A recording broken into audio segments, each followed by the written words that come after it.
Listo, pruebe, pruebe. Vamos a empezar entonces con esto grabado.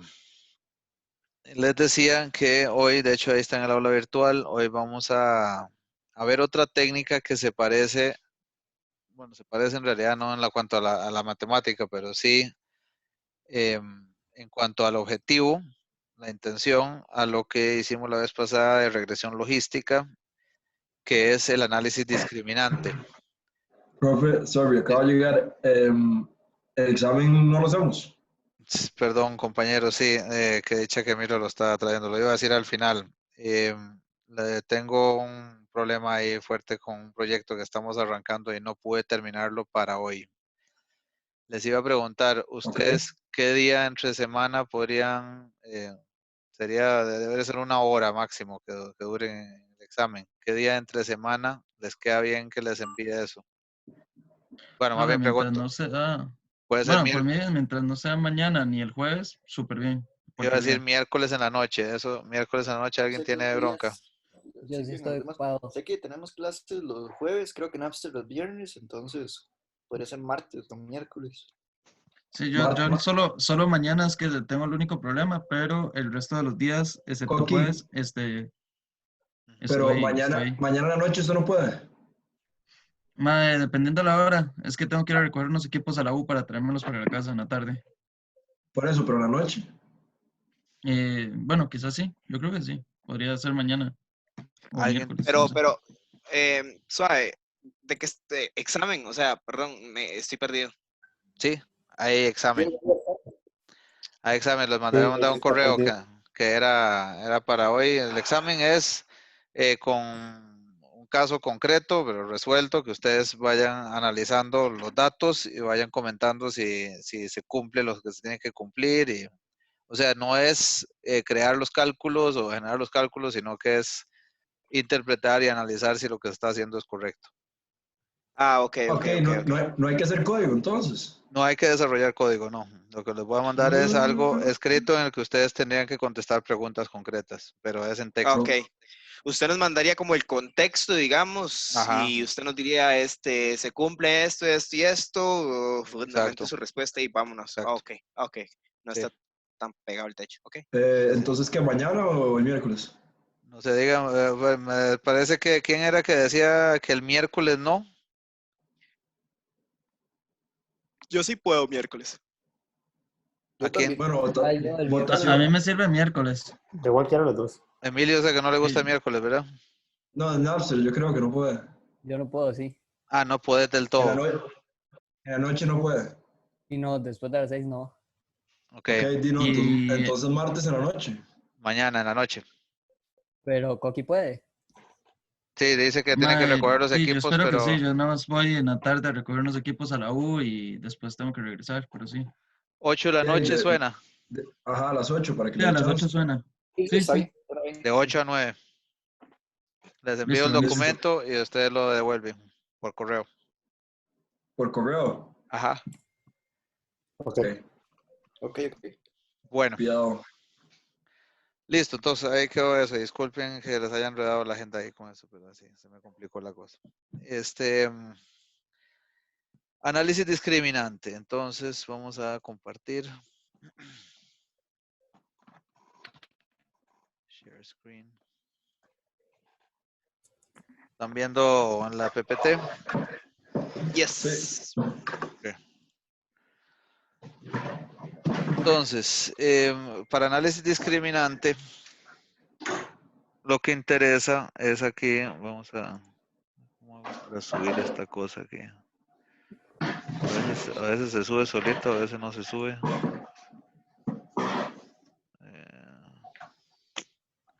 Bueno.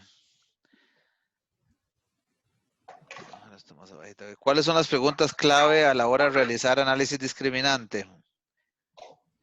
Partamos del caso que tenemos información sobre pago o no de una cuota de crédito, como lo del impago. Entonces, para cada individuo tenemos el ingreso, edad, antigüedad laboral, número de dependientes y si posee vehículo o no. Queremos saber, uno, ¿se puede usar esa información para construir una regla que discrimine si alguien va a pagar o no? ¿En qué sentido se parece esa primera pregunta a lo que hicimos la vez pasada?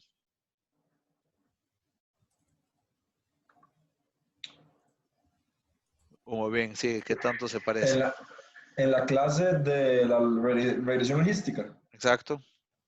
Profe, yo tengo una pregunta. La hipótesis nula en la regresión logística es que... No, hipótesis nula como tal, pues de todo el modelo sería que no hay ninguna variable que esté prediciendo esa probabilidad. Que no haya ninguna variable. Es que Y, ese fue algo que en realidad nos confundimos un poco Ajá, con también la clase de minería. ajá. Entre el p-value, entre más cercano a cero sea, Ujú. eh, se acepta o se rechaza la hipótesis. Se rechaza. Se rechaza entre más cercano a cero sea. Ajá. ¿Se acuerdan que Entonces, el p-value me dice es qué tan probable es la hipótesis nula, ¿verdad? correcto. sí, Entonces, entre más grande sea, quiere Ajá. decir que más significancia tiene esa variable para el modelo.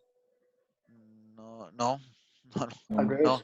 Sí, o sea, es entre más alta la probabilidad, más probable es una probabilidad de que h sub 0 sea cierta. Cuando hablamos de que una variable es significativa o que tenga significancia, cuando la probabilidad de que la beta sea igual a 0 es muy baja.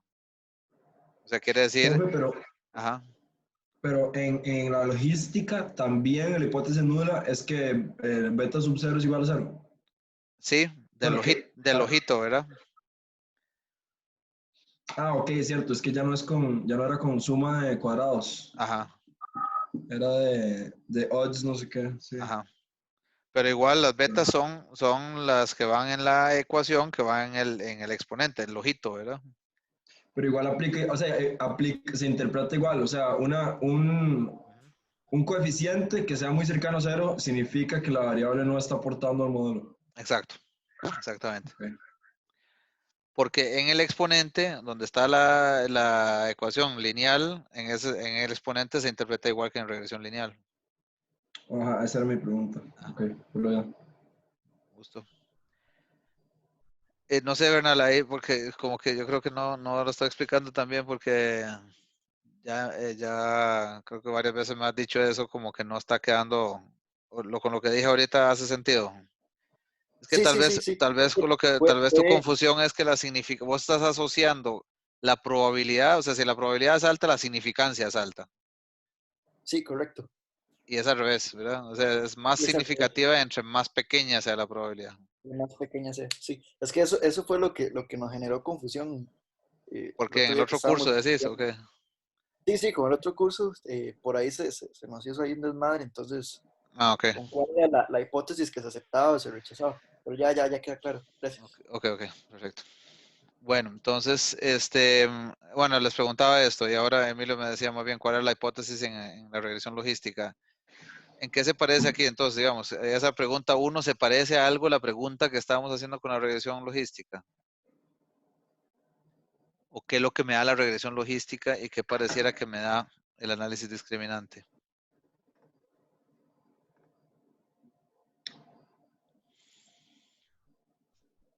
Un poco teórica la pregunta.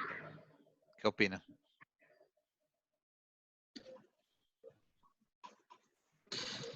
En la Es que, regresión logística, ¿qué es análisis discriminante? Bueno, lo único que sabemos de análisis discriminante por el momento es esto. Se puede usar esa información. Digamos que, supongamos que sí puedo obtener una regla que discrimina si alguien va a pagar o no. Eso es lo que me interesa. Como análisis discriminante, lo que me interesa es obtener una regla. Ok. Entonces, bueno, contesto aquí, digamos, la regresión logística lo que me da es una probabilidad de pagar o no pagar, la que ustedes calcularon, ¿verdad? Para el caso de impago, Ajá, correcto. Correcto. que me imagino que no dio tan bonito eso, ¿verdad? Ujú. Sí. Profe, yo ahí, bueno, después No, tengo unas dígalo, Nelson, preguntas. adelante, adelante. No, es que tengo que ordenarlos primero para poder hacerlos, porque no voy a quedar peor. Ordenar que, perdón, eso no te entendí. Las Las dudas. ideas de cómo hacer la pregunta, Ah, sí. ya, ok, perfecto. Sí. Bueno, entonces, en uno obtengo una probabilidad y en la otra obtengo una regla que me dice 0 o 1 directamente, ¿verdad? Va a clasificar. El resultado de esto es una clasificación, no es una probabilidad. ¿Qué es la diferencia con la regresión logística? Esencialmente que en la regresión logística no me están diciendo si es 0 o 1, lo que me dice es la probabilidad de que sea 1, ¿verdad? Ya de que si yo decido de que si esa probabilidad es mayor que 50%, entonces lo voy a tratar como un 1 y si no, lo como un 0. Eso en algún sentido es una decisión arbitraria que yo estoy tomando, ¿correcto? Sí. Entonces, en ese sentido es que el objetivo es muy similar, la mecánica es un poco diferente, digamos. La segunda aquí que nos interesa es cuál es la regla para clasificar nuevos clientes, o sea, en términos de qué voy a clasificar esos nuevos clientes, cuáles son esas variables que me van a poder predecir mejor si alguien va a pagar o no va a pagar. ¿Es solo el ingreso, es ingreso y edad, o es una combinación de las otras, etcétera, ¿verdad? En esto se parece mucho al final a la regla también que me predice la probabilidad de pagar o no pagar, en el caso de la logística. La 3, ¿cuáles son las posibilidades de cometer un error?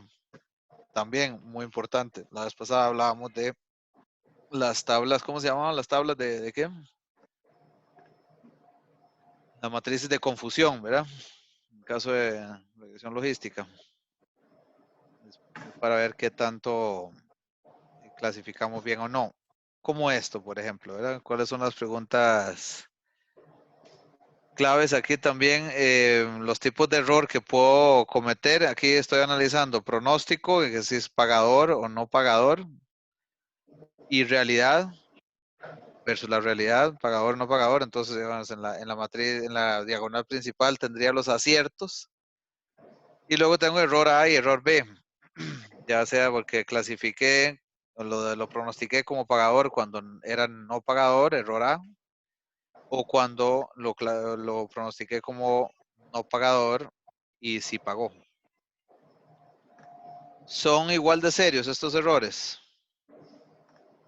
¿Qué dirían, compañeros? ¿Qué se refiere con serio? Sí, bueno, buena pregunta. Serios quiero decir, o sea, ustedes están en el banco y ustedes ven esto y yo digo, a mí se me ocurre que, porque así el estadístico se le ocurre que yo quisiera minimizar el error A. ¿Vos a cargo de negocio discutirías algo o no discutirías? Y digamos que minimizar uno va en contra del otro, digamos que no puedo hacer los dos al mismo tiempo. Supongamos.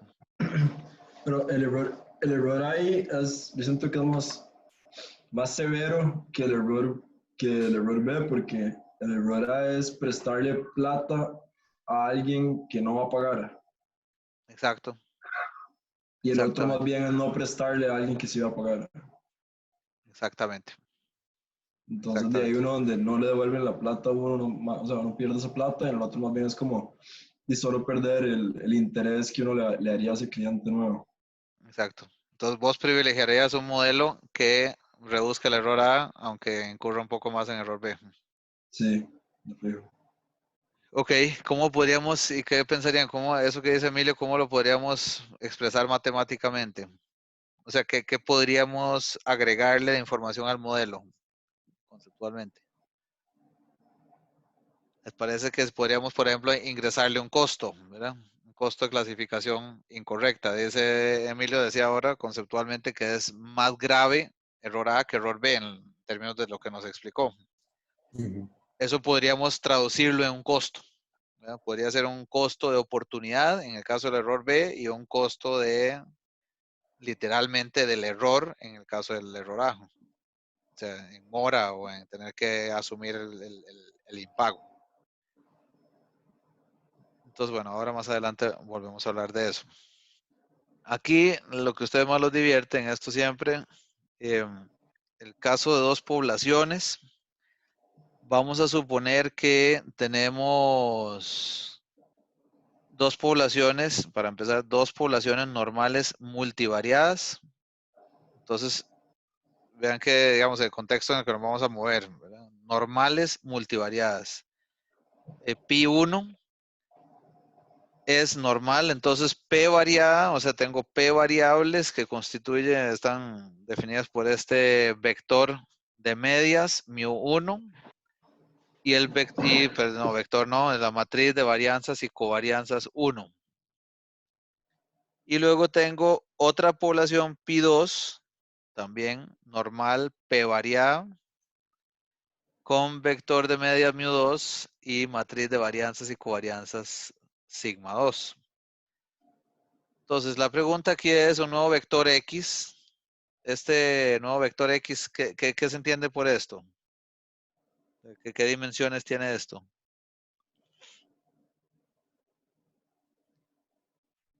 Las variables, o sea, la cantidad de variables Ujú.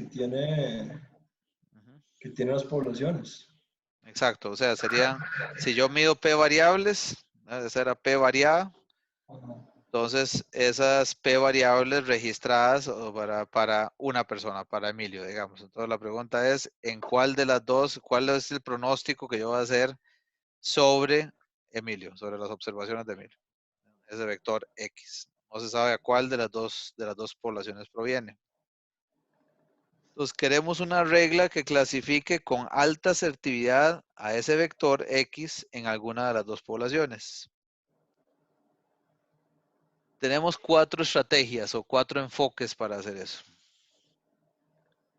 La primera es la regla de verosimilitud. Esta es muy estadística clásica, digamos, la primera. 2, voy a entrar en cada una. 2, regla de función de discriminante lineal, que es en realidad la que más nos interesa ahora. 3, la regla de distancia de Malajanovis. ¿Les acuerdan de este amigo? Sí, Malajanovis. No Lo hemos, tanto. lo hemos visto para distancias entre vectores, ¿verdad? Ujú. 4, regla de probabilidad posterior. Bueno, entonces, en el caso de la regla de verosimilitud, tenemos esto. Lo que me dice es, para usted obtenga sus estadísticos muestrales y la regla sería, elija población 1, pi1, si la likelihood, si la verosimilitud de ese vector X dado, o que estoy suponiendo que es cierto mu1 y sigma 1, si esa likelihood es mayor que la likelihood calculando lo mismo para el vector X, suponiendo mu2 y sigma 2. Y si esa relación no es así, entonces escoja la población 2. ¿Profe, puede repetir eso? Sí, lo que me dice es, calcule las dos funciones de verosimilitud con el vector de observaciones que obtuvo. Ujú. Si la función de verosimilitud le da un mayor valor en el caso de usando mu1 y sigma 1 que usando mu2 y sigma 2, entonces escoja pi1. Y si no, quiere decir que más bien el de mu2 sigma 2 es mayor que el de 1, entonces escoja pi2. Ok. ¿Eso hace sentido, compañeros? Y usted lo dice. ¿Podría volver a explicarlo, profe? No, no logré comprender muy bien. Sí, más bien lo que voy a hacer, si les parece, es tratar de hacer otra vez un dibujito aquí. Profe, pero ¿por qué? O sea, ¿por qué es así?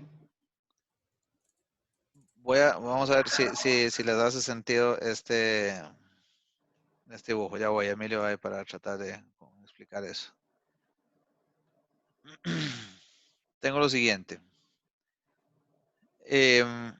¿Recuerdan lo que les decía la vez pasada? Yo quiero saber, lanzo una moneda 3 veces. ¿Verdad? Obtengo corona, escudo, corona. Ustedes me creen, ¿verdad? Ustedes me creen cuál es, bueno, más bien, cuál es el parámetro de la función de, aquí es una función, no es una función de densidad porque es una variable discreta. La distribución de probabilidad, ¿por qué está determinada? ¿Por qué parámetro?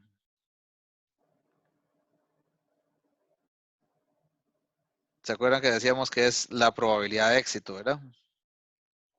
P. P es la probabilidad de obtener una corona. Vamos a suponer que éxito es corona. Entonces, nos decía, creo que Emilio la vez pasada, que la forma de modelar esto es P por 1 menos P por P, ¿verdad? P por 1 menos P por P. Esta es la forma, esta es la forma de calcular la probabilidad de que esto ocurra. ¿Están de acuerdo? Que es lo mismo que decir P a la X, o sea, cuántas coronas obtuvo por 1 menos P a la N menos X. ¿Recuerdan eso? Sí, sí. ¿Verdad? Así es como yo modelaba esto. Esta era mi F de X. Entonces, la pregunta, digamos, la verosimilitud de este evento en particular sería L. Más bien, voy a poner aquí, la L siempre tiene que ser suponiendo algún valor de P. La verosimilitud de que, o sea, lo que quiero saber es qué tan verosímil es que la proporción en la población, la proporción de coronas que salen en toda la población de posibles lanzamientos de la moneda sea, y ustedes me dijeron es 50%, ¿verdad? Entonces voy a Sí, poner el 50. L de 50%. Entonces, si es cierto que la proporción de la población es 50%, yo podría calcular la probabilidad con este 50%. O sea, sería 0,5 a la 2 por 0,5 a la 1, ¿verdad? O sea, Ajá. 0,125.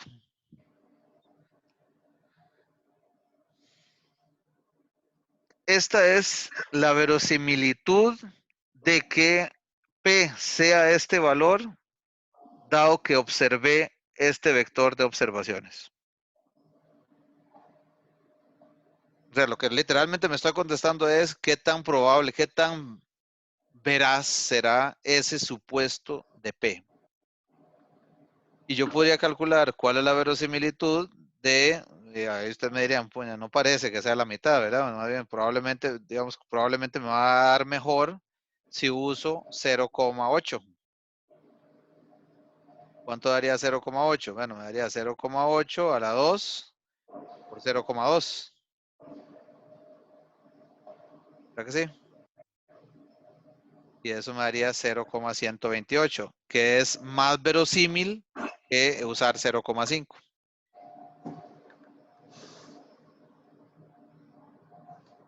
¿Están viendo lo que en el fondo estoy calculando aquí, compañeros?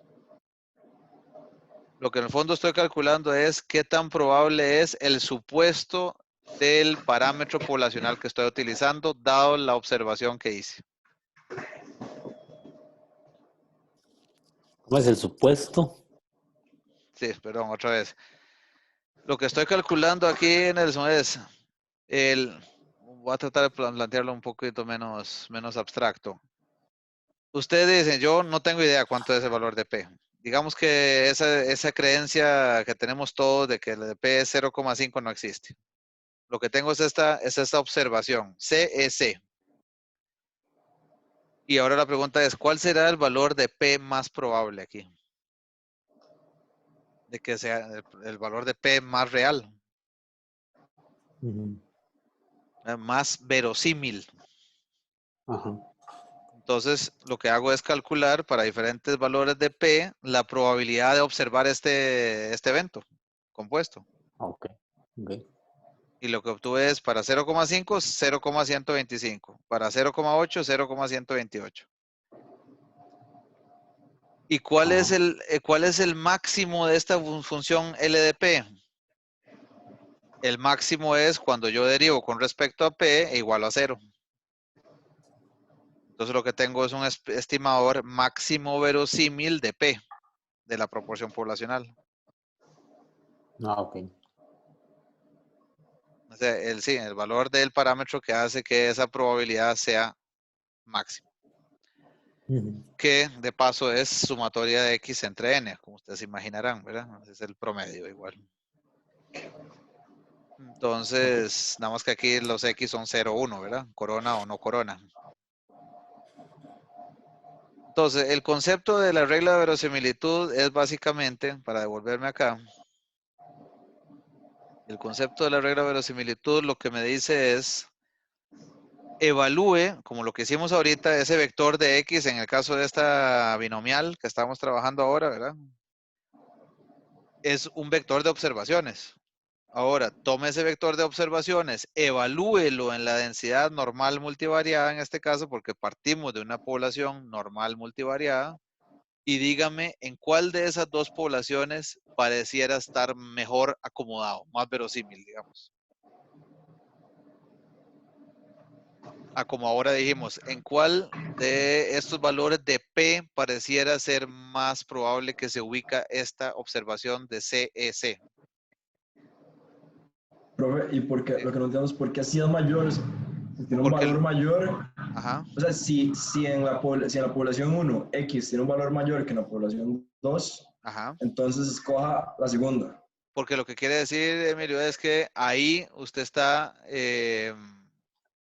tiene una mayor probabilidad de que eso se observe, ese vector de X. Lo que está diciendo en el Por eso, fondo pero es, entonces ajá, no debería... ok, ya entendí, es que lo estaba leyendo mal. O sea, en ese caso sí hay que elegir uno, más ajá, bien. elija, Sí, sí, elija Pi1 si eso se cumple. ya. Sí. Es que lo estaba leyendo mal. Ya Al revés, entendí. lo estaba leyendo así, como si fuera más bien que escoja Ajá, exacto. Pi2. Ujú. Exacto. ¿Se, Sí, pero se no. entiende la idea aquí, compañero? O sea, de qué quiere decir esta verosimilitud? Sí, Ok. bueno, yo sí. Sí. Está un poco abstracto esto, pero sí es importante a nivel de que nos haga sentido matemáticamente lo que está pasando aquí detrás de esto. Bueno, ese es el primer método. Primer método. Qué bonita esta filmina, ahí la dejo. Regla de función de discriminante lineal. Entonces, aquí les decía que de hecho, esto lo único que supone es que hay una distribución normal multivariada de fondo. Porque con base en esa es que yo hago la evaluación de la likelihood. En el caso de, porque perdón, aquí uno dice, ¿y por qué tiene que ver esto de la normal multivariada? ¿Por qué hace ese supuesto de densidad? Bueno, porque igual aquí yo dije, para poder modelar esa probabilidad, utilicé la binomial, ¿verdad? O sea, tengo que asumir un patrón en la distribución para poder calcular la likelihood. Ok, en este caso, cuando ya nos vamos a la regla de función de discriminante lineal, hablamos todavía de dos poblaciones normales multivariadas, estas también, además, vean, esto está medio grueso, tienen matrices de covarianzas y varianzas iguales. Vean, eso de hecho les adelanto de una vez, esto es una restricción importante que hace que esta técnica no la vean tan ampliamente utilizada. No mucha gente muy feliz con esto. Pero entre más formal sea la gente para utilizar técnicas, de pronto más proporción de gente van a ver utilizando esto.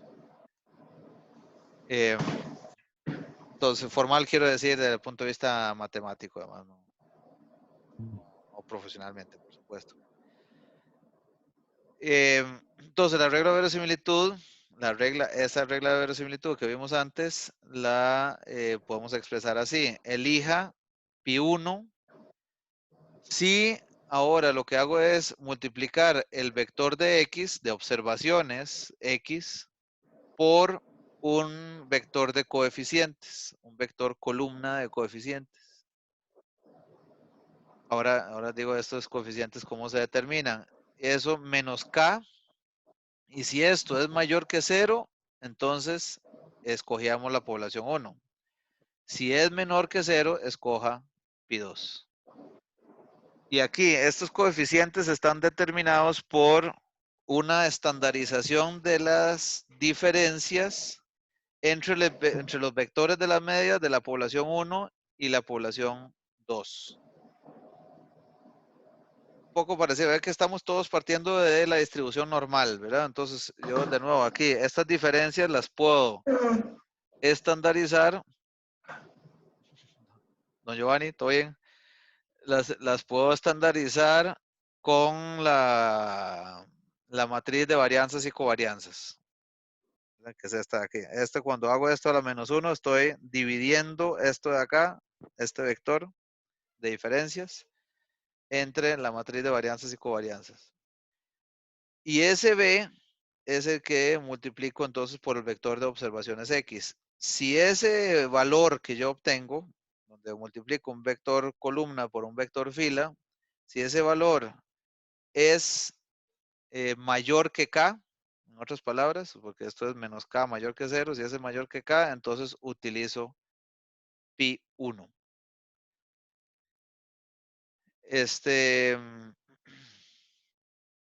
K es la mitad de las diferencias de medias, ¿verdad? Elevados al cuadrado, μ1 menos μ2, por después μ1 más μ2, para que todo esto se convierta en un solo número, un escalar, dividido también entre la matriz de varianzas y covarianzas. Esta función beta prima x, ¿no? O sea, beta inversa x, se llama la función discriminante lineal de x. Ahora cuando corramos el ejemplo en R, van a ver los coeficientes que obtenemos con ese set de datos real. Entonces, lo que obtiene esto aquí, tal vez como punto relevante, es que aquí vamos a obtener una recta también. Porque esto es Bx, nada más que en forma matricial, vectorial, ¿verdad? Entonces voy a obtener una recta que me va a poder separar, esperemos, de la mejor forma, la población pi1 de la población pi2. El tercer método es la regla de distancia de Malajanovis. Bueno, esa la habíamos visto por allá cuando vimos diferencias de vectores. Si las dos poblaciones multivariadas, de nuevo, tienen matrices de covarianzas iguales, podemos hacer lo siguiente. Elija pi1 cuando d1 es menor que d2. Entonces, tengo que comparar aparentemente dos diferencias. ¿Cómo se calcula cada una de las diferencias para i igual a 1 e i igual 2? Lo que se hace es, más bien, comparar el valor del vector x con la media, con cada una de las medias. Por ejemplo, el vector x con el vector de medias 1. Y es estandarizarlo con la matriz de varianzas y covarianzas. Entonces, ¿qué es lo que cómo podríamos resumir esto?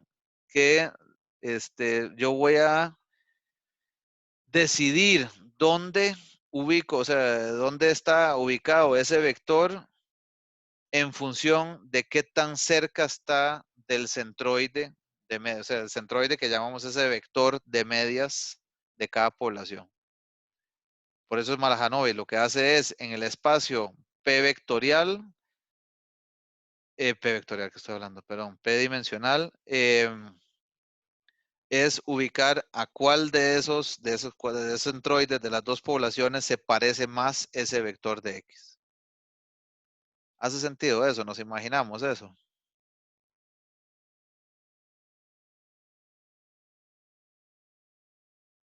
Me preocupa el Creo silencio. que sí. Creo que ya estoy. Sí, Profe, Sí, entonces, o sea, para aplicar esta regla también se necesitan que las dos poblaciones tengan covarianzas iguales. sí. Sí, la razón, Emilio, es igual que en esta, es que vos estás dividiendo entre una matriz común, varianzas y covarianzas. Ve que aquí no dice ni sigma 1 ni sigma 2. Ajá. En esta tampoco.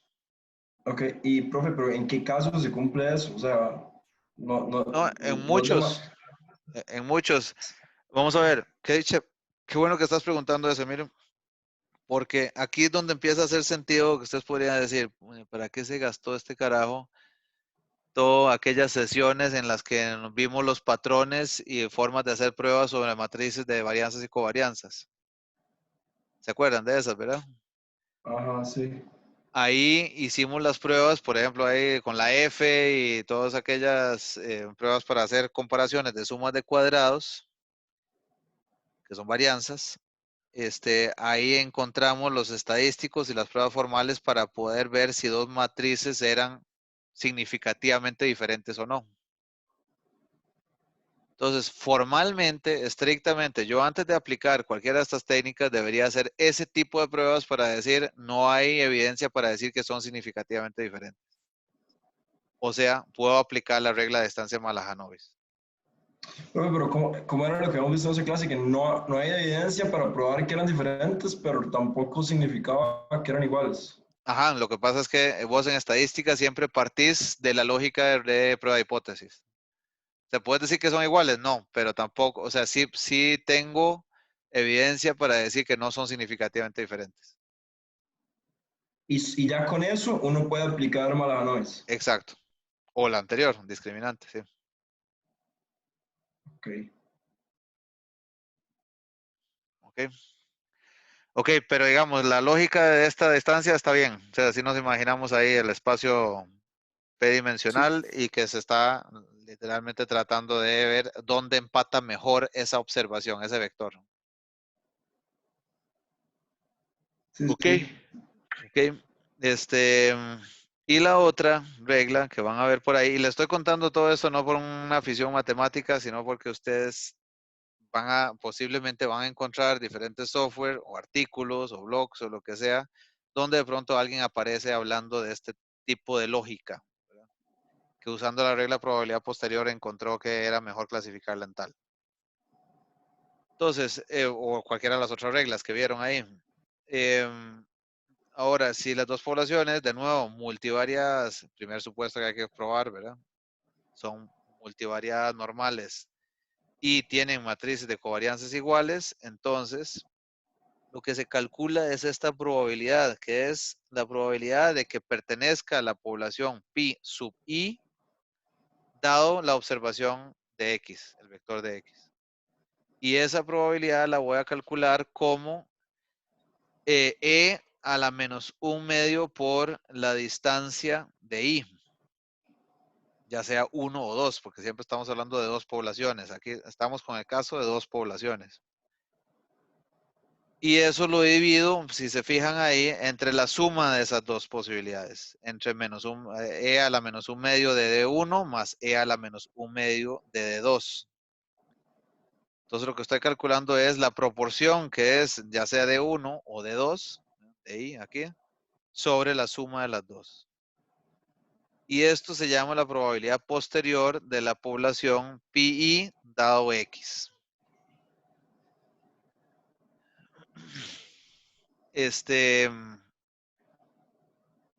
Eso es una medida de confianza de la decisión que se está tomando. O sea, qué tanta confianza puedo tener de que la decisión que tomé es la mejor. Entonces, la regla va a ser, escoja pi1 si esa probabilidad posterior para pi1 dado x es mayor que la probabilidad de que sea de la población 2, dado que observe ese vector de x, y si no, escoja pi2. Esa es la lógica de la regla de probabilidad posterior. ¿Esos métodos conceptualmente hacen sentido, compañeros? Conceptualmente.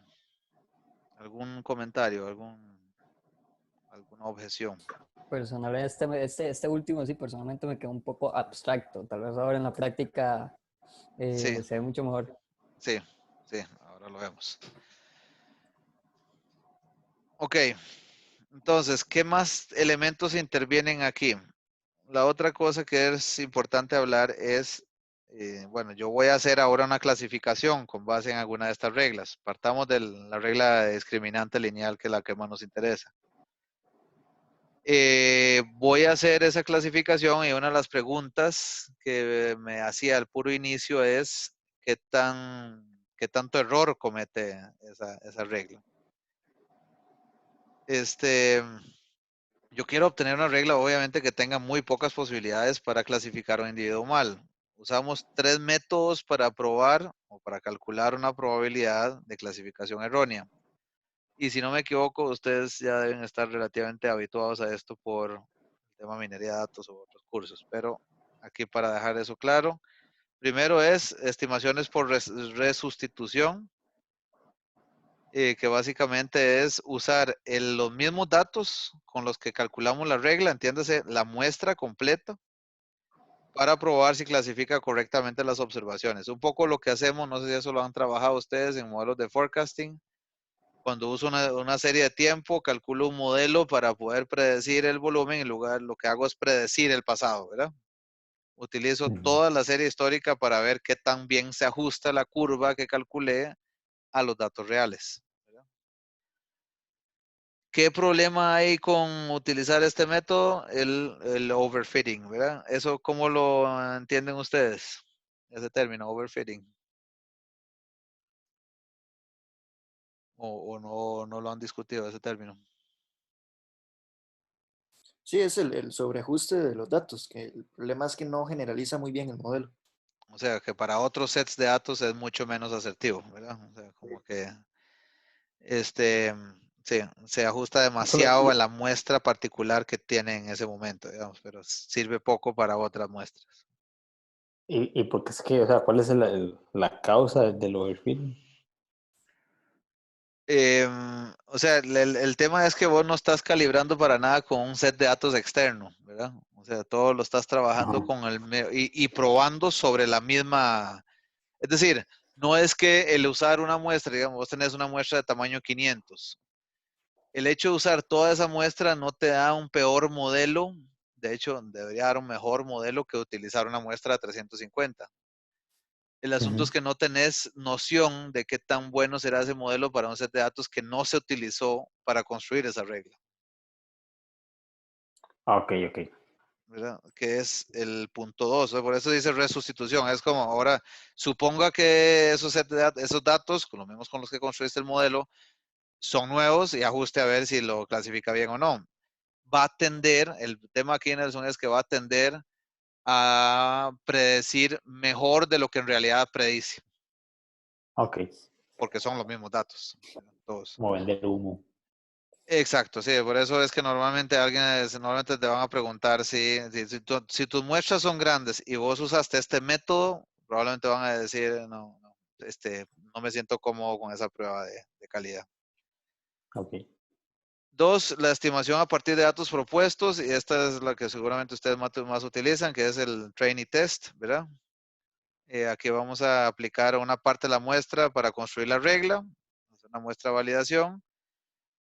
Perdón, una muestra de training y otra parte de la muestra la voy a utilizar para ver qué tan bien está clasificando. El problema de esto es que eso suena muy bien, pero el problema es que requiere muestras grandes. Creo que en muchos casos de los que ustedes analizan o trabajan están en contextos o al menos parecidos a Big Data, que normalmente no les preocupa esto, pero podría llegar a ser un problema en otros contextos. El tercero es uno que por un tiempo estuvo muy de moda. No sé si este lo han utilizado o lo han escuchado, el Jackknife. ¿Alguien lo ha No, escuchado ese ese? nunca. No. Eso es un método ahí curioso porque lo que hace es de validación cruzada. Lo que hace es, imagínense que tomamos toda la set de datos, le quitamos la primera rebanada, así como con el cuchillo, ¿verdad? Con el puñal. El primer vector de esa base de datos y construimos la regla con el n-1. Clasificamos la primera observación. Bueno, vamos lo mismo, quitamos vector 2, quitamos vector 3, quitamos vector 4, etcétera, hasta el n. Y vamos calculando una clasificación correcta ponderada de todas esas observaciones. Sí, en minería lo vimos, pero vimos el algoritmo K-Folds, que es lo mismo, es validación cruzada de Ajá. ese tipo. Ah, Pero bueno. con otro nombre. Ujú. Sí, sí, de hecho sí, exacto, es otro método similar a este de Jackknife. Bueno, y aquí está este otro punto que les quería comentar también, que es el de lo que mencionó Emilio al puro inicio ahora, de costos de clasificación errónea. O sea, ahí solo estamos hablando de la parte, digamos, matemática, de cómo hago la clasificación calculando estas optimizaciones de las distancias entre los vectores. Aquí voy a incorporar un costo C de I dado J, es que ese costo clasificar erróneamente a una observación de, que en realidad es de pi J, ¿verdad? En PI, perdón, me voy a ver loco aquí, ¿verdad? Entonces, por ejemplo, alguien pertenece a ser, es pagador en realidad y lo clasifiqué en no pagador. Ese sería, digamos, el costo de no pagador, dado que es en realidad pagador. Y viceversa, sería el otro, digamos, si son dos poblaciones, sería el costo de clasificar como no pagador a alguien que es pagador. Puede ser que el investigador maneje probabilidades previas de pertenecer a un grupo. Por ejemplo, si no sabemos nada acerca de los individuos, un 20% no paga su cuota de crédito. O sea, eso es lo único, esa probabilidad previa es la proporción en toda la población, across todos los segmentos. Lo único que yo sé es que un 20% no paga su cuota de crédito. ¿Por qué es? No tengo idea, pero es un 20%. Esas son las probabilidades previas, o sea, eso es antes de saber cualquier otro dato, cualquier otra información. Y además, PI, esa P sub I, es la probabilidad previa de pertenecer al grupo I.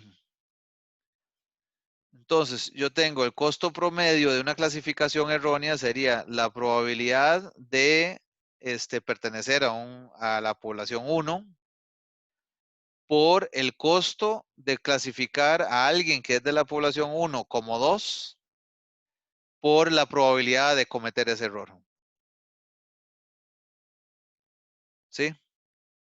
Luego la probabilidad previa, o sea, ¿qué es? No, o sea, conceptualmente. ¿Y qué se usa?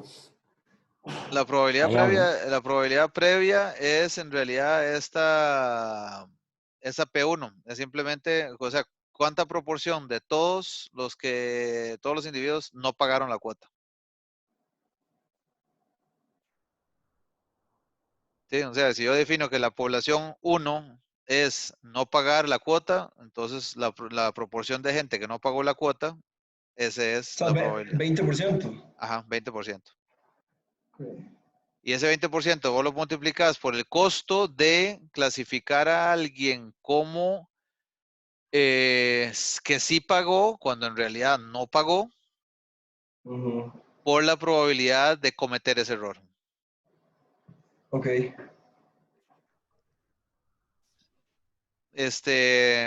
Bueno, y después se utiliza, a partir de esto, este costo promedio, yo podría usar la regla de Bayes. Que aquí no la estoy dejando explícita, a ver si podría dejar la regla de Bayes para minimizar el costo medio de clasificación errónea. Lo que les quiero decir aquí es, yo puedo también encontrar métodos o formas de no solo encontrar el método sí, el método o la recta, la función que me clasifica mejor, sino también la que me minimiza el costo promedio total. Me explico aquí un poco las dos cosas que estoy mezclando. Estoy mezclando un concepto matemático con un concepto de negocio. Que al final, si ustedes trabajan en esto, probablemente van a decir, no, vieras que ya encontré el modelo que en total tiene el menor error. Sí, pero no ese que me minimiza el costo. Entonces yo prefiero que me meta un poquito más de error en una de las dos poblaciones donde el costo es menor y me gano un poquito en la otra. Me explico conceptualmente lo que debería pasar ahí. Sí, lo que quiere decir, Sí, casi como suena minimizar el costo. Exacto, o sea, no solo es un tema matemático, exacto, Nelson. Es también un tema que implica cometer esos errores. Y no solo conceptualmente sentarme ahí en una junta de decir que, mira, yo sé que es mejor cometer el error este que decía Emilio de dejar ir gente que podría pagar bien, ¿verdad? Es mejor ese error que cometer el otro, sino que le estoy poniendo números y balanceando un costo promedio total. O sea, le puedo decir a alguien, esta regla para decidir automáticamente, como los modelos de los bancos, a quién le doy un crédito, no, está minimizando el costo total. Entonces ya ya no solo es un tema de discusión conceptual, sino de numéricamente asignarle la mejor regla en esos términos. Ok. Este otro tema de ese caso de más de 2 poblaciones, los mismos principios considerados, vean que ahora ya pasamos de 2 poblaciones, ahora imagínense que ya no son pagadores o no pagadores, sino son 3 o 4 niveles de calidad de pagadores, por ejemplo. Los mismos principios considerados para el caso de poblaciones podemos aplicar aquí, excepto la regla discriminante lineal. Entonces, podemos calcular la distancia Mahalanobis entre un vector y cada una de las medias de las poblaciones, correcto, ¿verdad? Porque antes dijimos, clasifíquemela en la que está más, de cuál centroide está más cerca, entre 2 poblaciones. Aquí lo puedo hacer para acá, ¿verdad?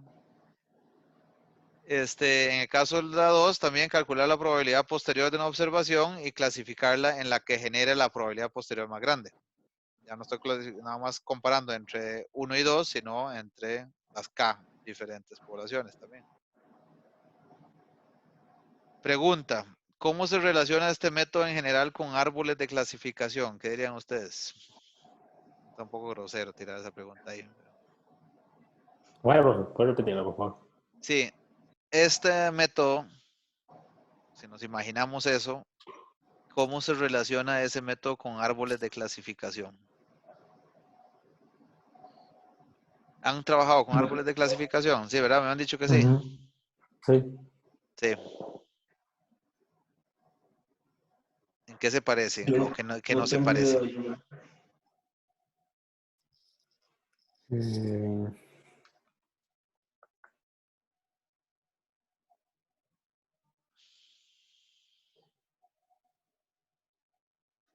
Voy a irme aquí.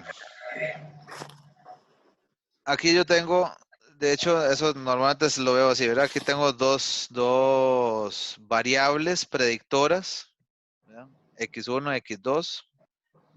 Y aquí tengo observaciones que están marcados por el color según la población a la que pertenece. Entonces pareciera que en esta área de X1, X2 hay más de tipo verde y en esta área hay más de tipo rojo. Entonces, vean que si yo utilizo, de hecho, conceptualmente lo que hace el análisis discriminante lineal es esto, es partir esa muestra en 2 grupos a través de esta recta que predice si estás por arriba de esto, te voy a clasificar como rojo. Si estás por debajo de esto, te voy a clasificar como verde. Está compartiendo este espacio en esos 2 grupos. El problema es que, como ven aquí, no es lineal, ¿verdad? O sea, aquí pareciera que, digamos, si utilizo la recta, voy a clasificar mal estas 2. En cambio, si aplicara algo más cuadrático, o mejor aún, algo que no sigue ni siquiera, ¿cómo se llama? Para siempre la misma tendencia, como estas, ¿verdad? Monotónico comportamiento, sino que yo le puedo aplicar aquí una regla que dice, a partir de aquí, haga un corte para acá y o sea, ir dividiendo esto en cada vez más subgrupos y cuadrantes, como hace árboles de clasificación, ¿verdad? Voy a obtener reglas más eficientes, probablemente. Entonces, en ese sentido, o sea, el análisis discriminante lineal lo que hace es tirar una recta, una línea. En ese sentido se parece a regresión.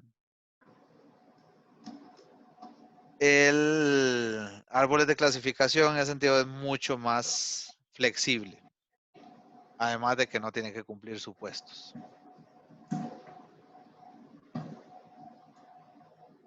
Ok, y aquí tienen un ejemplo visualmente, digamos, de cómo se ve en el caso del famoso dataset de Iris, que usan todas las introducciones de R, cómo se subdividirían en el caso de más de dos poblaciones. Ven que aquí al final entonces, si son más de dos poblaciones, voy a tener dos rectas. Una es esta, para dividir la azul de todas las demás, y esta otra que es dividir la verde más o menos bien de la roja, ¿verdad?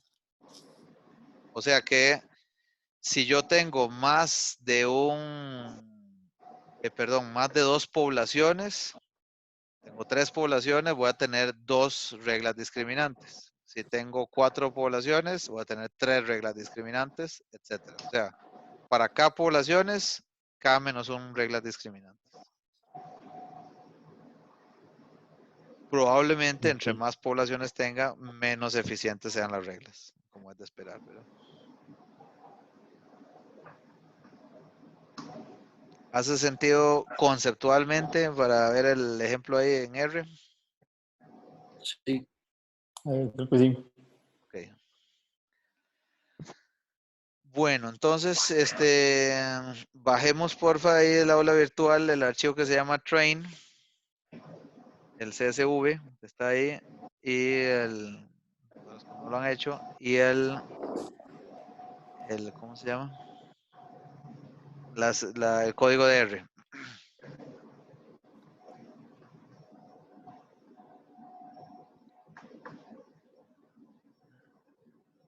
Entonces, vean qué tenemos aquí.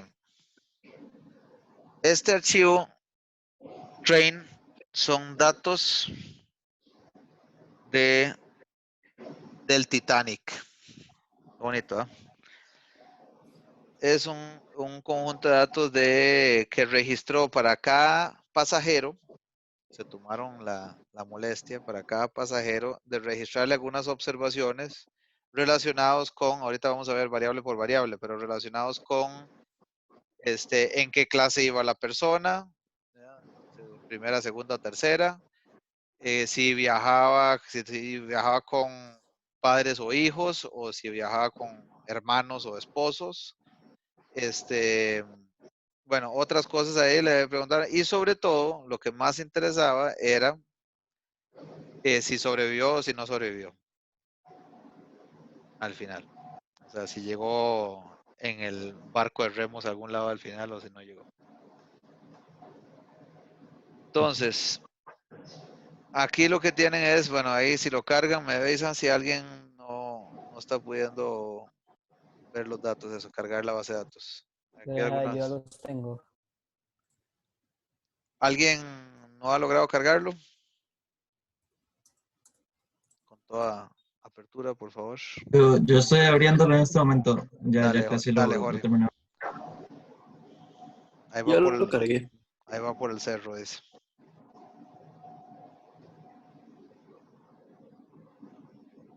Ahí vienen bajando el chiripó los datos. Listo, ya bajaron el cerro. Ok, Ya, perfecto. ya subieron. Con todo Ya tenían cariño, que bajar don igual. Jorge. Qué dicha. Sí, ahí vamos por el Chomogo. Muy bien.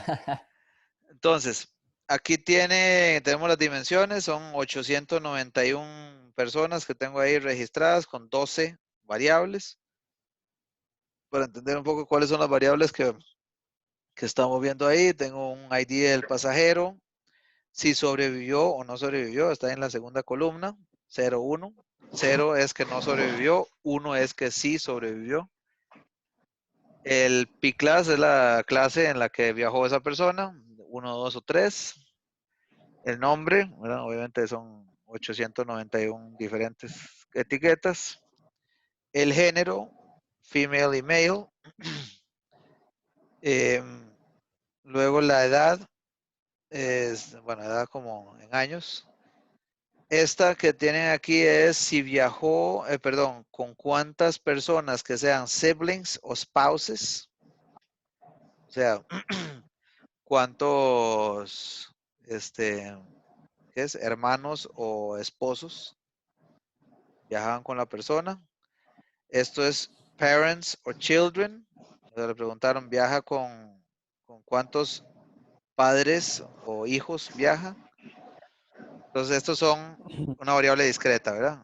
Integer de 0, 1, 2, 3, etcétera. Ahora vamos a ver qué valores asumió. El ticket no tiene sentido, eso es un consecutivo seguramente. Aquí está cuánto pagó la persona. Está bonito, aquí $7, otro pagó 71 para cruzar el Atlántico en su momento.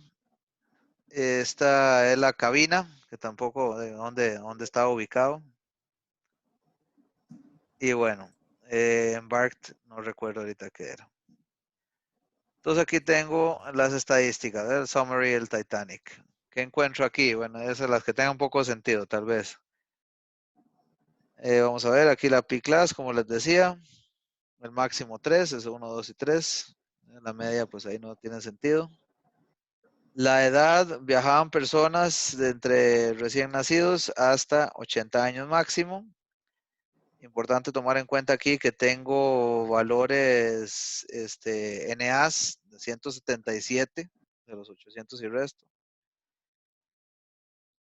En siblings y spouses tengo máximo 8, o sea, alguien viajaba ahí con 8 hermanos o esposos, ¿verdad? Algún jeque seguramente. Parents y children también, máximo 6, la mayoría bastante poco. Igual que en el caso aquí no comentamos la media, ¿verdad? Cada segunda persona iba acompañado por algún esposo o esposa o hermano, lo que sea. En el caso de hijos, un poco menos todavía, y papás. Se iba bastante solitario el viaje en realidad. Tickets no tiene tanta gracia y bueno,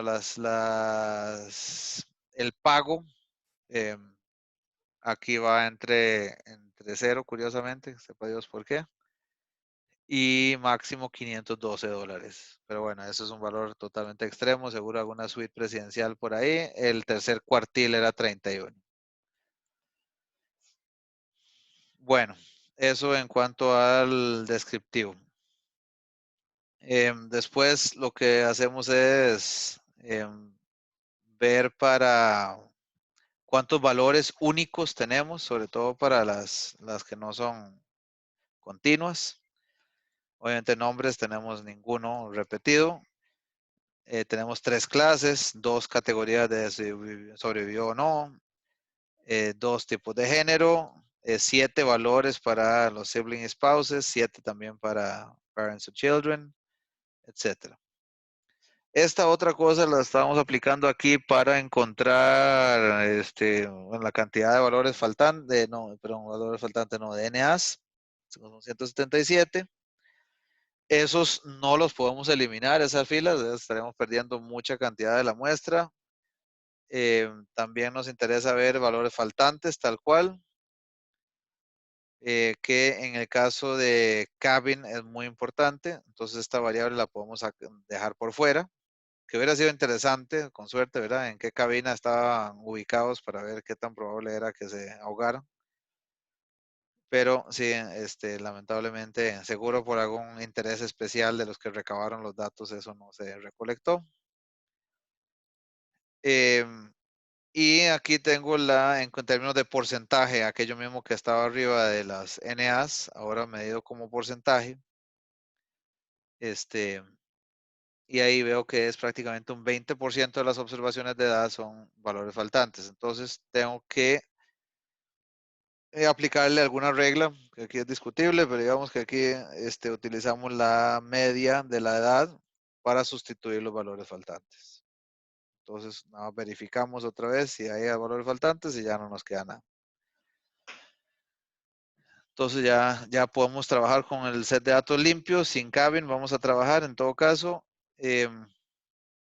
Este set aquí de líneas. Disculpe Sí, que dígame. interrumpa. Jorge, dígame. Ve, En el anterior código, en la parte, pero cuando estaban los valores faltantes en los NA, Ujú.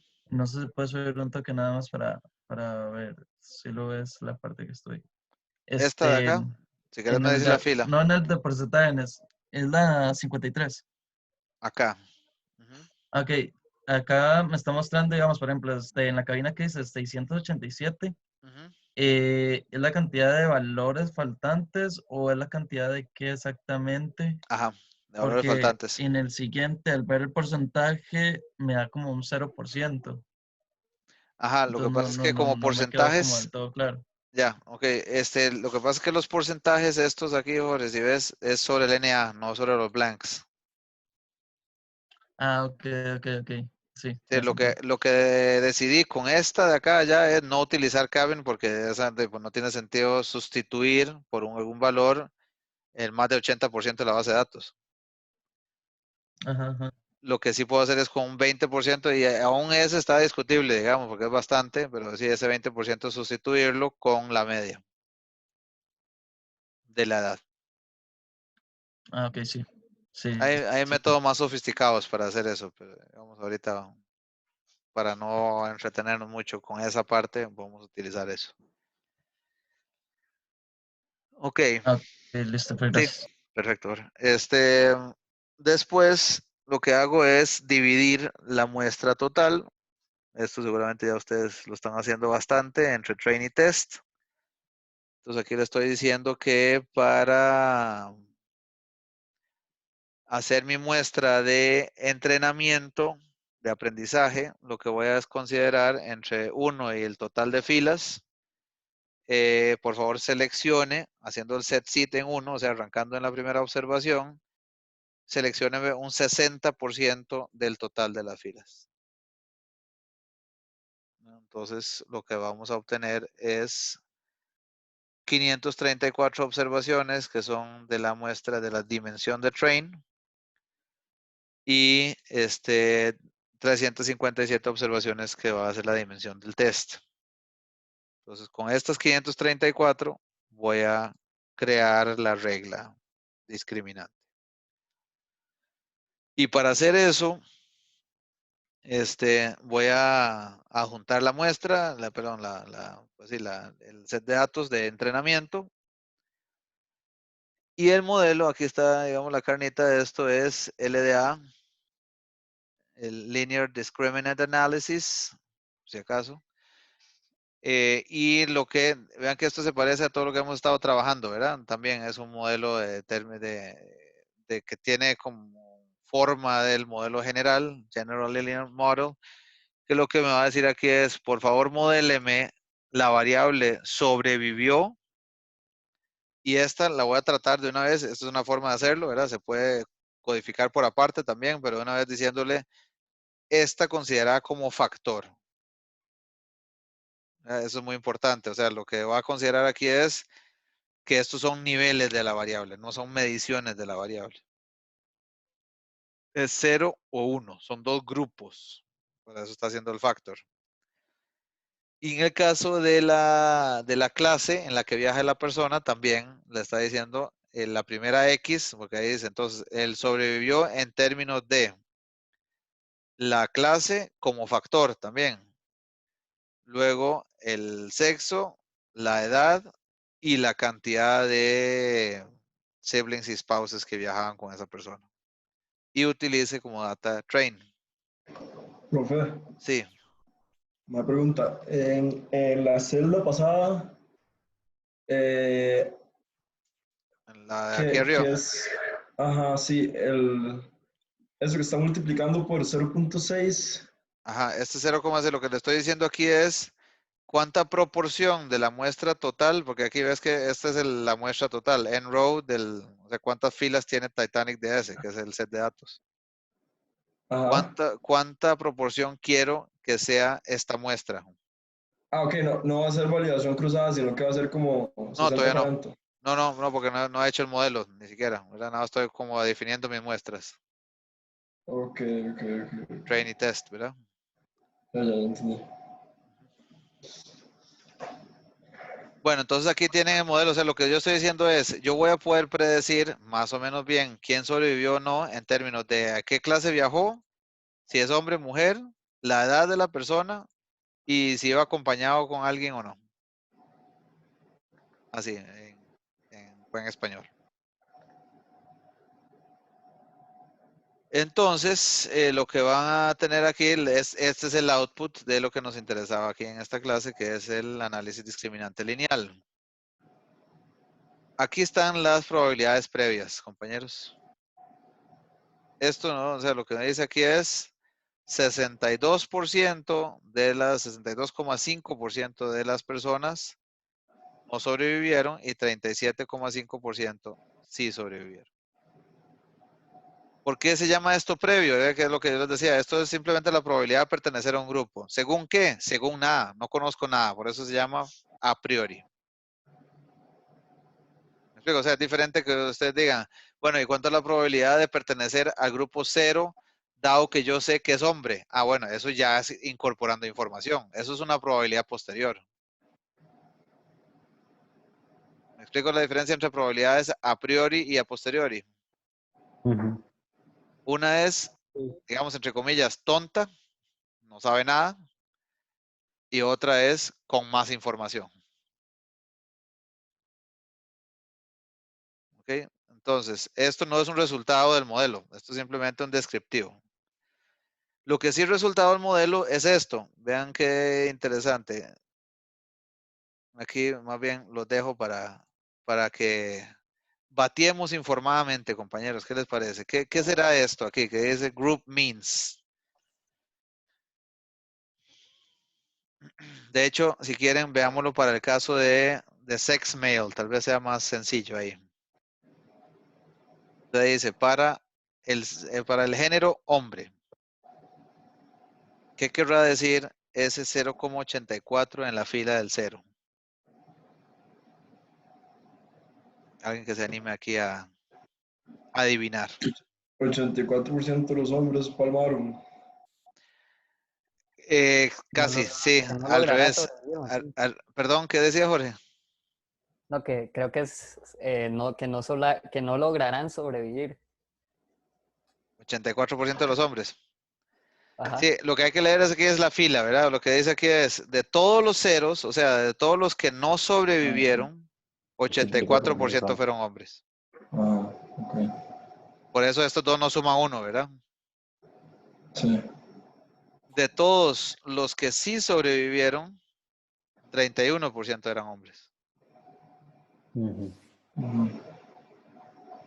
¿Hace sentido eso? Sí. Conociendo la película, de que todos sufrimos en algún momento, seguro. Todos los que tuvieron novia en algún momento. Sí, sí, O tío. hermana.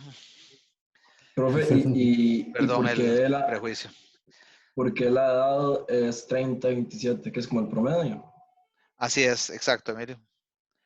O sea que en promedio, la gente que se murió tenía 30,27 y los que sobrevivieron en promedio tenían 27,87.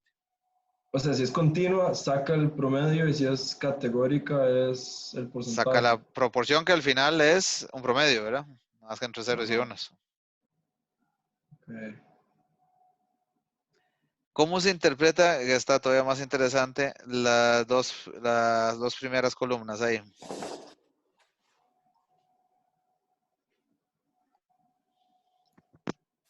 Que la gente que pagó una clase más baja tenía más chance de palmar.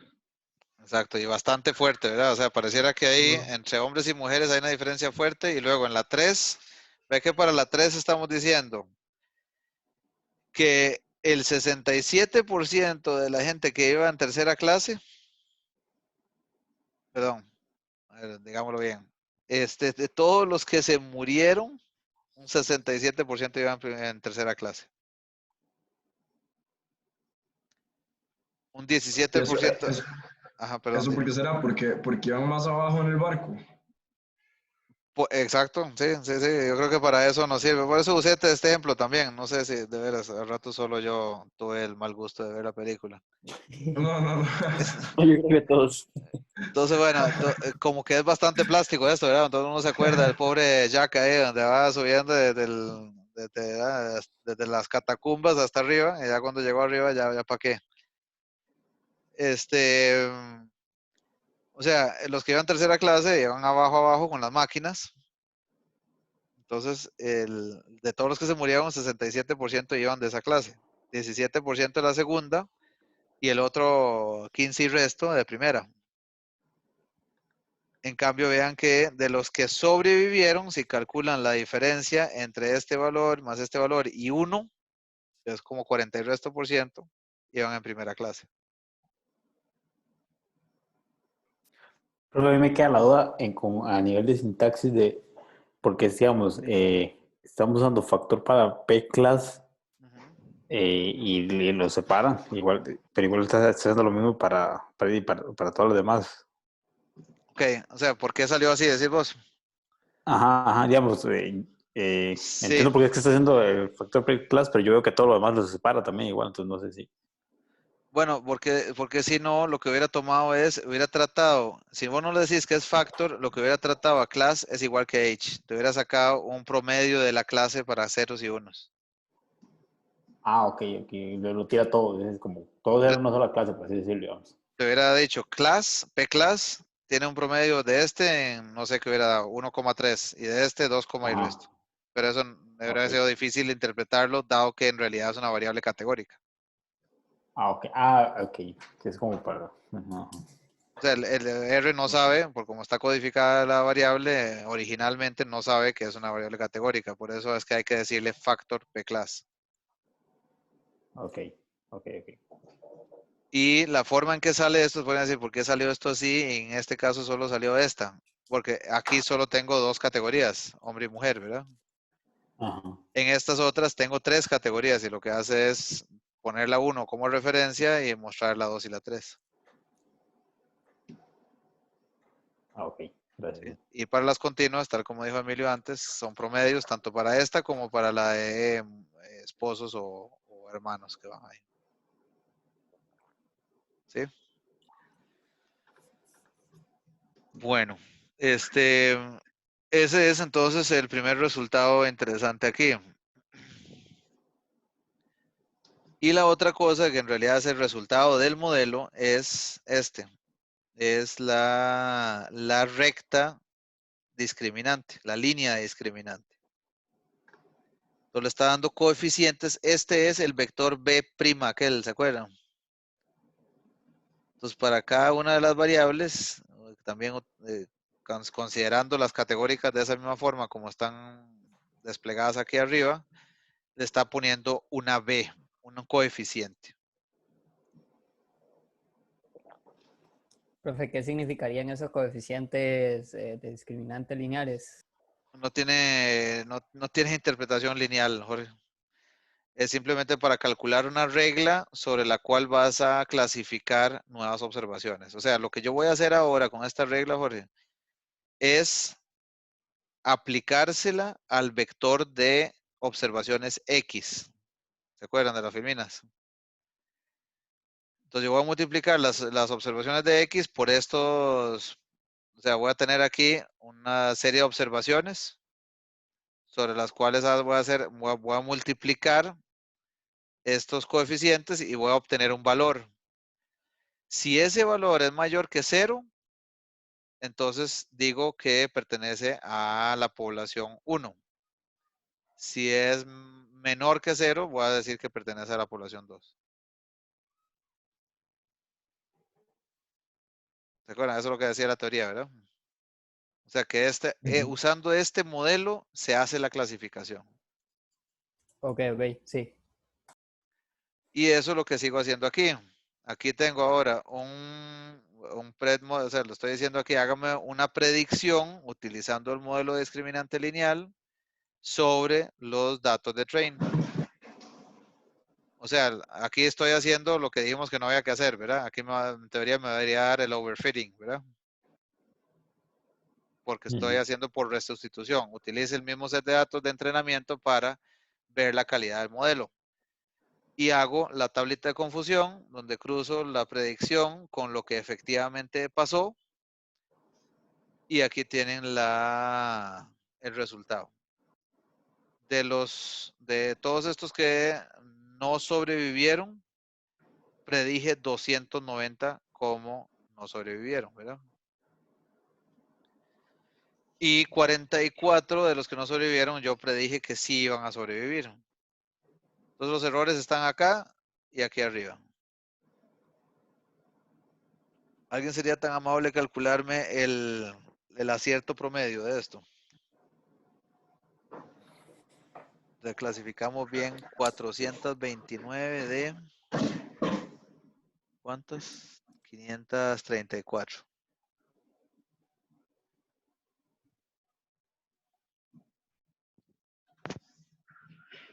¿Cuánto es ese porcentaje? 80 y resto, ¿verdad?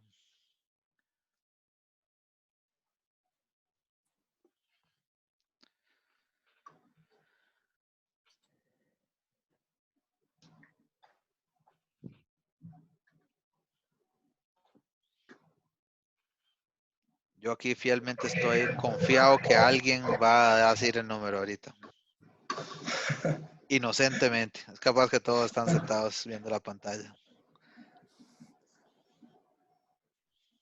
Era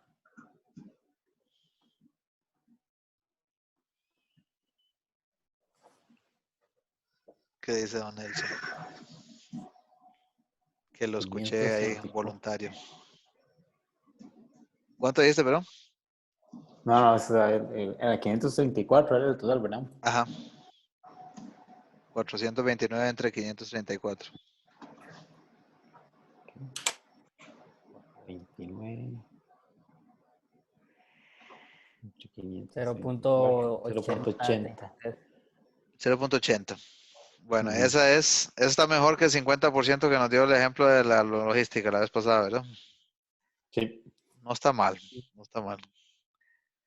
Ve que aquí, de nuevo, un poco lo que decía Emilio ahora también al inicio de la sesión, aquí no tengo medidas ni como R cuadrado ni cosas similares, ¿verdad? De aquí la calidad va a estar en términos de esta matriz de confusión.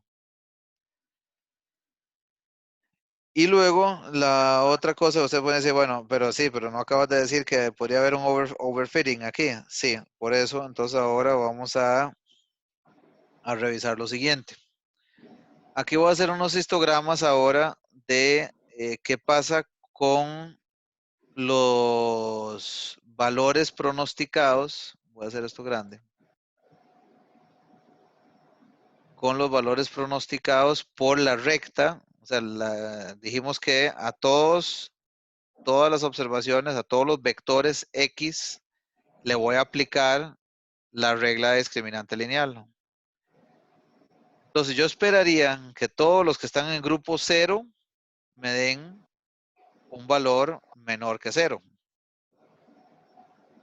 Porque o sea, lo que yo quisiera es que haya muy poco traslape, que haya muy poco arriba de 0 en este grupo y muy poco debajo de 0 en este otro grupo. Entonces vean que aquí tengo el resultado, o sea, es aplicar el modelo a todos los vectores de X, del grupo 0 y el grupo 1. Y estos son simplemente los histogramas, o sea, cómo se distribuyen esas estimaciones para cada uno de los grupos. ¿Se entiende? Ese es el resultado de la regla discriminante lineal para cada uno de los grupos. Esto me dice que en realidad está partiendo la población bastante bien. Es otra medida para ver la calidad de esto. Y luego, la prueba ácida es crear, vean que aquí ahora digo, más bien, adjúnteme la base test. Y tal vez, ¿se acuerdan que también, by the way, aquí comentándoles esto, hace un tiempo ustedes me decían, ¿para qué usan esto del attach? Si solo estoy trabajando con un set de datos, pues no tiene mucha utilidad. Pero aquí estoy jugando entre usar el train y el test, ¿verdad? Entonces en esas sí es útil utilizar este comando de attach. Entonces en este ahora voy a utilizar el test para hacer la predicción con el modelo de discriminante lineal y los datos son test ahora. La tabla de confusión igual, ¿verdad? Hágame la mezcla entre la predicción y lo que efectivamente pasó con el survived o no. Y aquí ya no se ve tan limpio, ¿verdad? Pero tampoco mal. Tengo 188 bien acá, de 215 y 96 de 142 aquí. Vamos a ver más o menos. Aquí son 284. ¿De cuántos teníamos?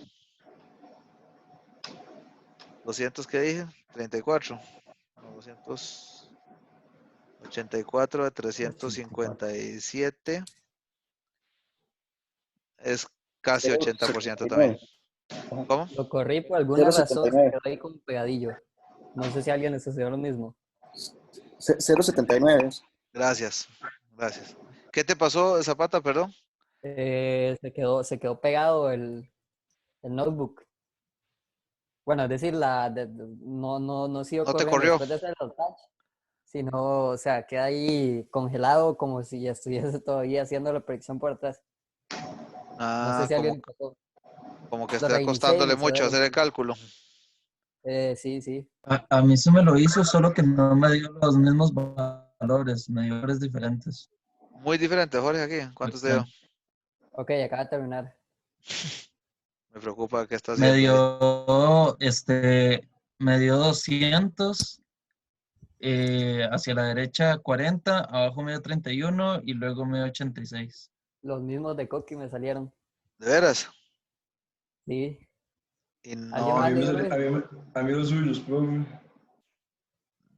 A Emilio te dieron los mismos míos. Ah, También. sí, sí. Qué curioso. Y aquí no, Pero, obviamente no le han tocado nada a ustedes. No, no. Aquí, por ejemplo, en esta que es importante, este set seat, aquí lo respetaron, ¿verdad? sí. Sí, obviamente no le van a tocar el código ahí. Qué curioso que pase eso. Porque aquí ahí definimos que la muestra sea la misma para todos. No sé la verdad qué pasó. Y no les dio error nada con ninguno de los. Tienen todos los paquetes y todo. Sí, Córralo de sí. nuevo. Oye, yo lo corrí de nuevo y me da lo mismo. Mm. De ahí, Sí, a mí pásame, también me volvió a dar lo mismo. pásemelo por favor ahí para ver si le encuentro algo. Ahora cuando terminemos. Bueno, entonces ven que, bueno, ahí nos decían ahora que la tasa de acierto de este es 79%. Se bajó un 1%. No, no está mal. No está mal esa clasificación. Y la otra forma de entender aquí, de imaginarnos gráficamente cómo sería esa regla, es cómo separa estos dos grupos, ¿verdad? Aquí están los grupos 1 y 2 en este eje. Estas son las clases. Y aquí es el valor predicho por la recta de discriminante lineal. Entonces, todos los que clasificaron en este lado están cayendo como en la de test, están cayendo en grupo 1 y todos los que tuvieron pronósticos, no, perdón, valores predichos por la regla más altos, clasificados en el grupo 2, efectivamente en la prueba de test, en la muestra de test. ¿Se entiende todo eso, compañeros? Profe, Sí. yo no entendía el gráfico, el anterior, el de los histogramas. Este. Sí. Ok, en este estoy trabajando sobre la misma muestra de train, Emilio. Ajá. Y lo que estoy aquí haciendo es, le estoy diciendo, hágame, de hecho para todos, para el grupo 0, o sea, para los que se murieron y para los que sobrevivieron, Ujú. hágame utilizando para cada una de las 800 y resto personas, para cada vector X, calcúleme el resultado aplicando la recta, los coeficientes. Voy a irme aquí, nada más Ajá. para o sea, es esto, nada más para estar seguros aquí. Estos coeficientes se los aplico a cada una de Ah, las X, ujú. de los vectores X. Y el resultado es esto. A ver si esto quedó bien, o sea, el resultado es un valor, ¿verdad? Porque estoy multiplicando un vector columna por un vector fila.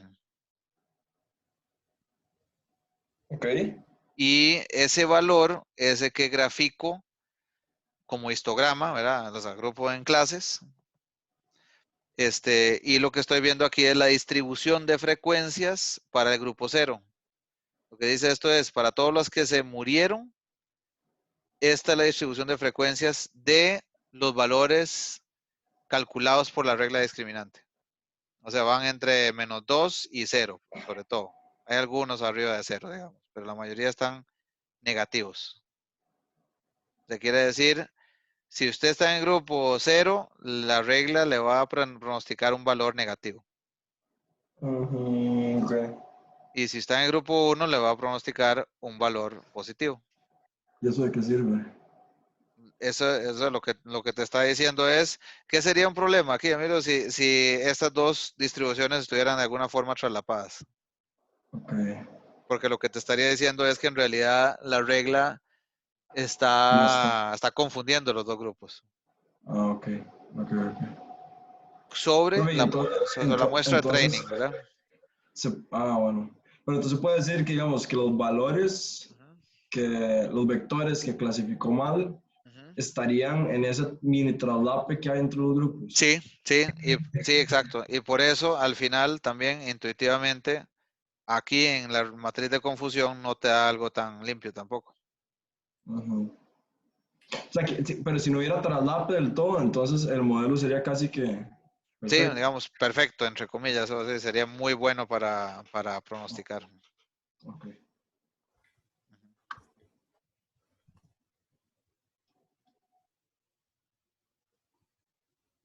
¿Qué les parece, compañeros?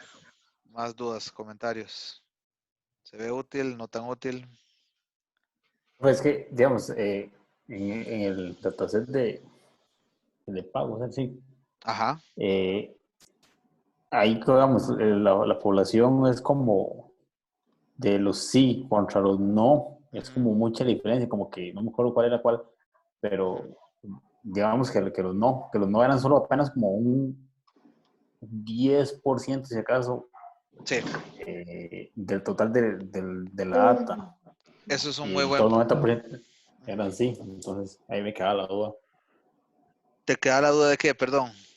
De qué tanto influye eso, digamos, como para que al momento de leer los índices de todo, digamos, cuando se hacía como tratar de hacer la predicción, entonces decía como, digamos, en la matriz de confusión decía que es solo no sé, como un 7%, digamos, de poder, de que acertó bien, pero Ajá, digamos, si ajá. es un 7% de solo de 10% de la data y viene siendo como bueno, digo yo. Exactamente. Muy bien, Nelson. Exacto. Ese es el tipo de problemas que podemos enfrentar. Eso es cuando llamamos que la muestra está desbalanceada, ¿verdad? Y principalmente suele suceder que lo que más te duele, lo que es más costoso, es lo que está menos representado. Ajá. Entonces, hay dos formas de manejar eso y no tiene que ver estrictamente solo con esta técnica de análisis discriminante, sino en general con las técnicas de clasificación. También en árboles y también en regresión logística, por ejemplo. Y tengo dos formas de manejarlo. Una es seleccionando una muestra aleatoria para buscar balancear de alguna forma esos dos grupos. ¿Sí? Uh-huh. La otra forma de manejarlo o, digamos, formas de manejarlo, o sea, no son excluyentes entre sí, es con lo que hablamos esto. Donde vos decís, yo sí le voy a dar, o sea, voy a darle un costo muy alto a esta, por ejemplo. ¿Verdad? Ajá. Y entonces de pronto, aunque a nivel general la clasificación correcta no se ve mal, el costo ponderado sí puede ser bastante alto.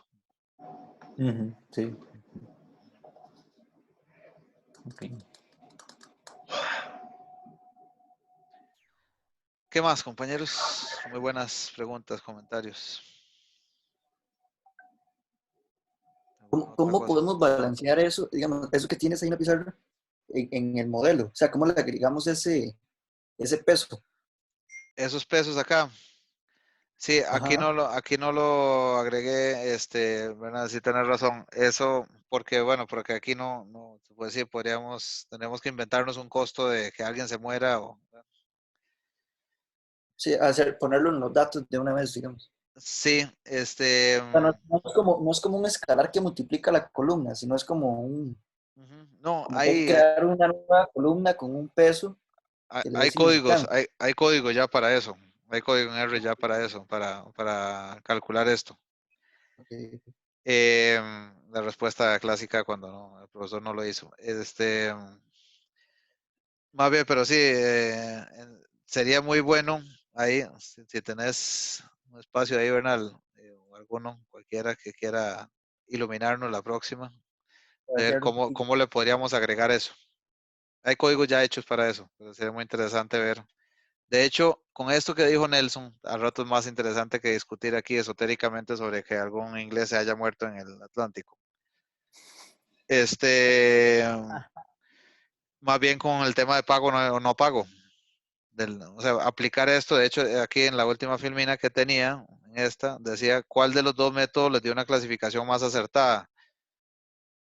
Intenten, tal vez no para quedarnos aquí pegados ahorita y mucho más rato, pero sí sería interesante que traten de comparar lo que les dio para el ejercicio práctico, la regresión logística, con el análisis discriminante. ¿Cuál clasifica mejor? Eso por un lado. Y la otra, ¿cómo le agrego lo que acaba de preguntar Bernal? ¿Cómo le agrego al análisis discriminante un costo promedio? O sea, ¿cómo puedo analizar qué tan bueno es ese modelo partiendo de un costo ponderado? ¿Les parece? A mí sí. Sí. Para Bueno, entregar en junio es. para entregar, sí, sí, el otro año, el otro año. Todo eso ya es más plan aquí, colegas, compañeros. Eso.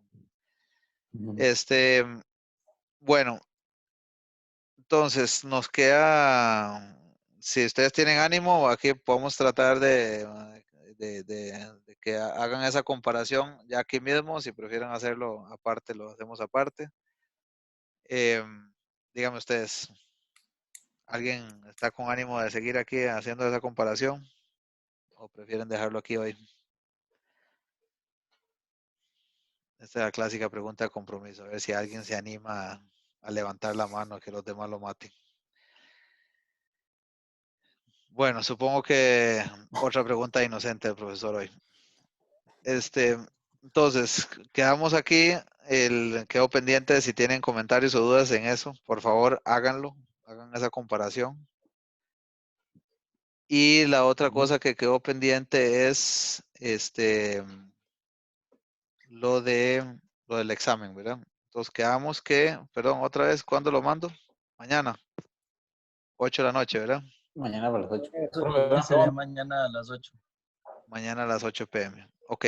Profe, una pregunta que usted dice que una hora. ¿Cómo? Que usted Sí, en dice una hora. con una hora ya está, listo, seguro. Sí, sí, no. O sea, yo sé que con los ejercicios prácticos dice un poquito mala fama, tal vez, pero no. El examen no hay que calcular, no hay que correr código ni nada en eso. Ok, ok. Es sobre algo que ya está resuelto, responder preguntas. Ok, perfecto. Profe, Diga mejor. y nada más para confirmar, ¿verdad que la materia que entraba para este examen era toda, la habíamos visto o estaba estudiando más de lo necesario? O sea, es que Sí, estaba sí, estudiando es toda, pero te voy a desde el decir principio francamente. hasta el día de hoy. Sí, pero te voy a decir francamente, que voy a enfocarme más en las técnicas que en aquella primera parte de... Vamos a ver, nada más aquí para estar claros. Nosotros vimos, empezamos con, obviamente no los voy a molestar con álgebra lineal. Probablemente el tema 2 tampoco, o sea, donde vamos a arrancar es, de pronto puede ser con el tema 3, a ver si algo tiene distribución, tiene sentido que tenga distribución normal multivariada o no. Luego esto de MANOVA, las pruebas sobre matrices de covarianza, nada más para ver su cumplimiento de supuestos, ¿verdad? Y bueno, las otras técnicas que hemos visto, ¿verdad? Regresión multivariada, regresión logística y lo que vimos hoy. Eventualmente, Ok. no quiere decir que va a salir todo, pero lo que te quiero decir con respondiéndote a la pregunta es que no voy a decir cómo se calculó el eigenvalor de tal cosa, ¿verdad? Por ejemplo. Sino Eso es lo que más que todo es como, más se calculó práctico. eso, dio Ajá, eso, Ah, ¿qué ok, ok. significa? Algo así. ajá, ¿qué significa? ¿O es correcto aplicar eso aquí? ¿O ¿verdad? ¿Qué más habría que revisar? Más es Ujú. aplicado, ¿verdad? Ok, Está bien. Ok, sí, listo. perfecto, profe. Más Bueno, bien, gracias, profe. entonces lo dejamos Sí, aquí no, hoy. profe, provida Sí. entonces. Que la pasen bien, muchachos. Buenas noches. Buenas Gracias, profe. noches. Chao. Buenas noches. Muchas gracias, profe. Buenas Buenas noches. noches, Bueno, por profe, ahí. por ahí. Ah, profe, nomás una Sí, última cosa. Vos sí. subes esta grabación, ¿verdad? Yo trato de subirlo a la hora Nomás- habitual como Ah, sugeriste, ok. sí. Y si no, veo por otra forma de compartirles. Chao. Listo, está bien, profe. Por ahí.